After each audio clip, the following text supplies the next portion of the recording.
Hello বন্ধুরা, নিয়ে আসলাম নতুন একটা ভিডিও। এই ভিডিওটা হচ্ছে আগে যে ভিডিওটা দেখেছেন মাছ মারতে যাওয়ার যে ভিডিওটা, মাছ মারার ফাঁদ বানিয়ে যে মাছ মারতে গিয়েছিলাম, সেই ভিডিওটারই দ্বিতীয় পার্ট। দেখতে থাকুন।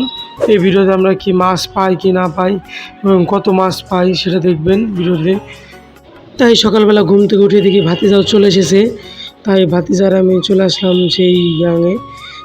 সকালবেলা গাঙের ভিউটা দেখুন, অমায়িক একটা ভিউ। তো এখন নিয়ে উঠাবো, ফাঁদটা উঠাবো আমরা। এই পাশে একটা ওই পাশে একটা দুইটা ফাঁদ পেতেছি।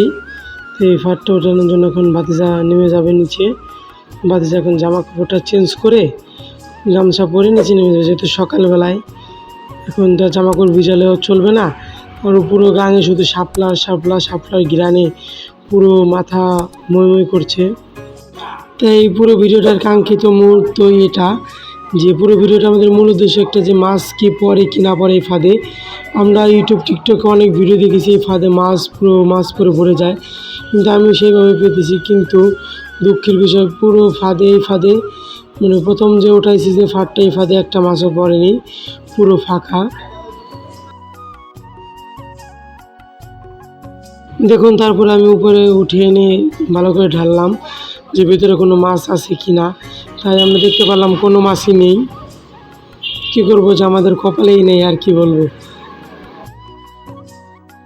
তারপরে এখন ওই পাশেরটার দিক চলে যাবো, ওই দিকে চলে আসলাম যে এটাই কি মাছ পড়েছে নাকি।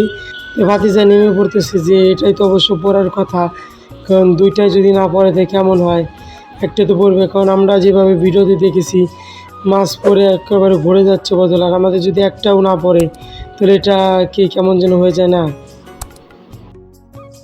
তাই ভাতিজা এইটা ওঠানোর পরেও আমরা দুজনই তো পুরো অবাক, যে দুইটা ফাঁদ পেতেছি, দুইটার একটাও কোনো মাছ পড়েনি। তো ভাতিজাদের লজ্জায় পুরো একটা হাসি দিয়েছে যে দুইটা ফাঁদ একটাও মাছ পড়লো না। তা আপনারা যদি কেউ এই টেকনিকে মাছ মেরে থাকেন এবং আপনাদের ফাঁদে যদি মাছ পড়ে থাকে, অবশ্যই কমেন্টে জানাবেন। আল্লাহ হাফিজ। আজকে ভিডিও পর্যন্ত।